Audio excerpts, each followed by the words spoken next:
We got Scotty here, ultra nutrition athlete, and also one of the owners here at Riggs Gym. Just coming off a win on the weekend, mate. So won your class. How you feel? Awesome, man. Honestly, it's always nice to win, but it was the support from the gym that really made it. I'm not going to lie, there was more than a few opportunities for happy tears. Guys really, they really got me. Well, I think that's a big part of, especially the bodybuilding culture through Riggs. Just having that community, and mate, when you walked out there, it was a roar. Yeah, we actually got in trouble for it. Actually, one of the boys got a little bit too rowdy. And, upset one of the big guys. So. Oh, mate, keep it down out there. Yes. Mate. Well, you've definitely been a massive part of setting up, not just for yourself here, but for the boys. Going through with Mac and Das, and everyone here speaks so highly of you, and is so thankful for the gift that is Riggs. And then to go up there and the old man to show them how it was done on the weekend, right. And it's always good to lead from the front, and everyone here looks up to you, and go in and you really nailed that conditioning, and I think that's the epitome of the hard work is when you've got that, you come in, you're razor sharp, you're hard as nails, and I think bodybuilding fan or not, you're able to sit in that crowd and go, that bloke put in some serious work for that. Yes. So you should be proud of yourself. I know that we're proud of you and stuff, but mate, give us a little rundown of the prep.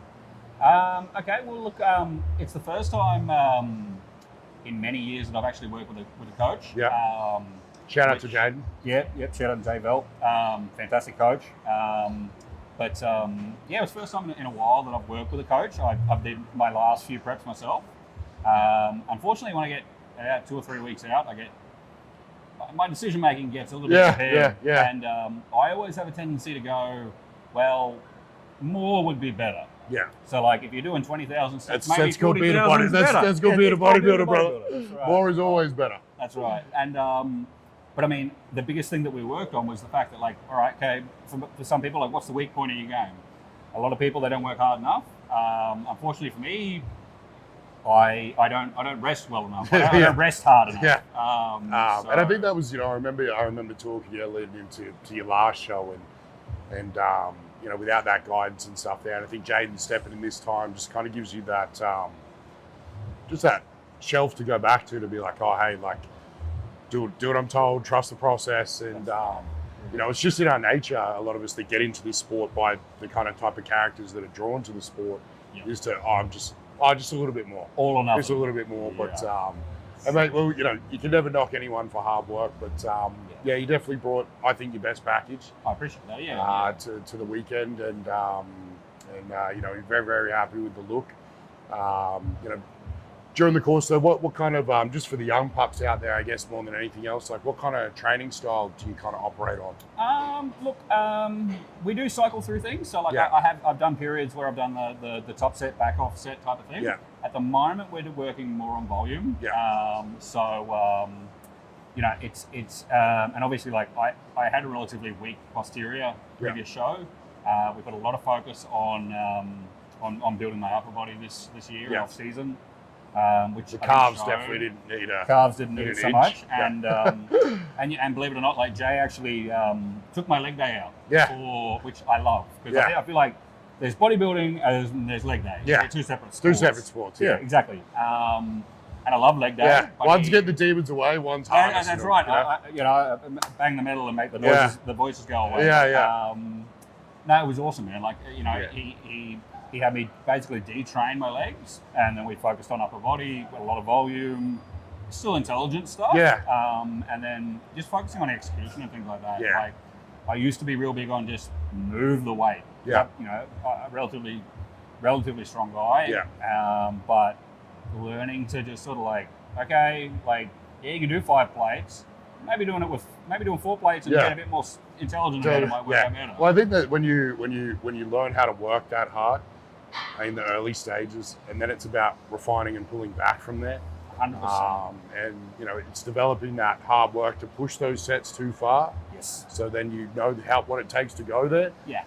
And then from there you can kind of scale your training back and be a little bit more accurate in that sense. Yeah, I think that's the thing. Everyone's like, oh, I'm 3 reps away from failure. It's like, do you really know what failure is? Yeah. I think like, that's. Do you know what failure really is? I think that's failure means you're not getting off the ground. Yeah, I think that there was a different definition when we first started. I think so. To kind of where it's got to now, but and I think that's the thing for a lot of the young pups, and it's just getting in here and training your ass off, and let's see what 3 reps over RRR. Exactly. Yeah, figure that out, and then you know how to scale back. And then you know how to scale back. So, and food-wise, through the prep, anything out of the ordinary, or? Look, man, it's all kind of the same animal. So, you eat your chicken and rice, you eat your beef and rice, a little bit of fats. Jaden's pretty balanced with stuff. Yeah. Like, it's not like he's like super high fat or super high carb or anything like that. It was everything sort of balanced, and I was lucky because I started the prep very lean. Yeah. So it was almost frustrating, to be honest with you. Yeah. Like, we started the prep like 20 weeks out. I went and got a DEXA, and I was like 6.5% body fat. And I'm like, okay. So like, we just sat there and did nothing until like 8 weeks out. Yeah. And then Jay's like, all right, now we're gonna start dieting. Yeah. And I'm like, oh, okay. Well, I remember seeing you when you started prep, and I was like, mate, he's in fair nick. Yeah, fair nick. But I think that's the thing. You've held that muscle for a long time now too. So it's relatively mature at this point. Yeah. It really shines through. And I think that's the difference, at least from where I'm sitting out there, is that just that crisp, that look to it. You can just tell that it's been there for a while, and built with some really, really hard work. So definitely kind of gives a different contrast to some of the other physiques up there. But mate, we're running internationals. So you got a week and a half. So anybody in Victoria, IFBB Nationals, how you feeling? I'm ready to get on stage and do the thing, and then go and eat. It's a unique balance in bodybuilding between being assertly confident, I'm gonna win, no options, and then balancing that up to keep yourself humble through the week. It's a weird psychological battle, especially coming this close to the show, and I think that's where Jaden, Broads, the Riggs, the guys keep me in line. Yeah.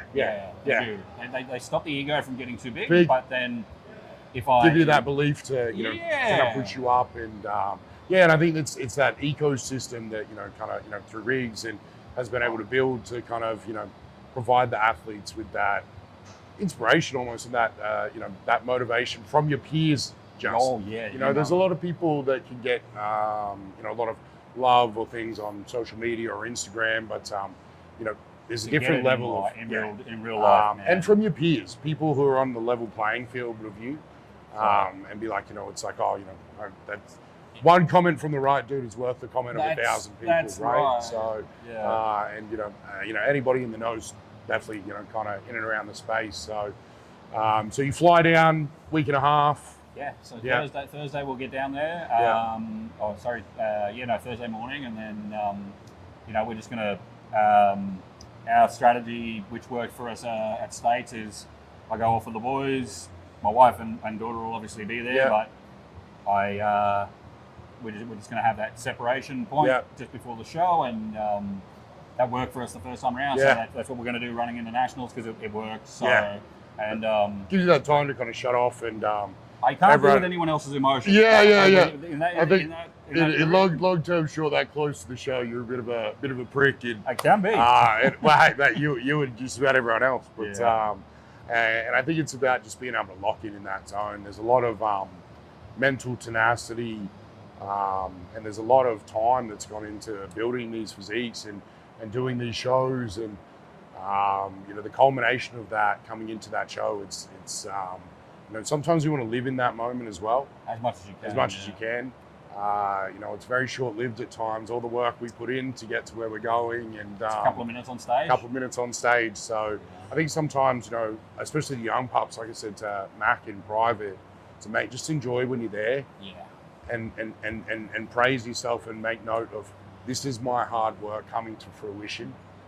This is my discipline, my sacrifice coming to fruition, and absorb that, because at the end of the day, it's a couple picks and a pat on the back and see you later. So, it's one of those things where I think that the biggest thing I've always felt from bodybuilding comes from the discipline, and trying to learn that art form and to apply it to other aspects of your life. You're a business owner, a multiple business owner. Yes.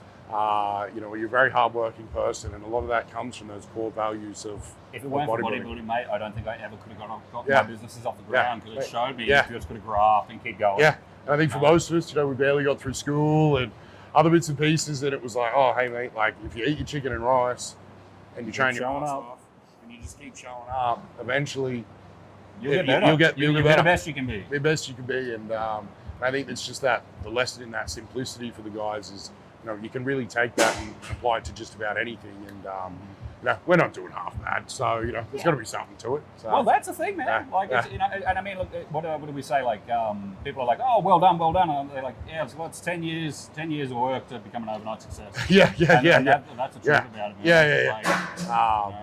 There's plenty of time with the hoodie on that you're not making any. You know, you're in here making noise. But nobody sees what's going on. Nobody sees it. But yeah, I think that you know, running into the show, I think you got a pretty heavy shot of taking it. I'm hopeful, to put man. the pressure on you. You know. Oh, look, even the competitors at the state show were very, very tough. It was a very high caliber show. Yeah.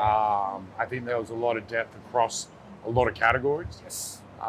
You know, there was more than a few in each division that were, you know, very impressive. Yes. And you know, collectively from the few stage shows, we've got one or two left to kind of get a glance at everyone before we get to the big song and dance. But yeah, mate, you know, I can't wait to see you up there. And Ultra Nutrition's very proud of you. I'm proud of you. And you know, thanks for your time. I'm going to do my best for you guys. I'm going to do my best for the gym. Yeah. Do my best for my family. Yeah. See what we That's can do. Riggs Gym, Body Beyond, Ultra Nutrition.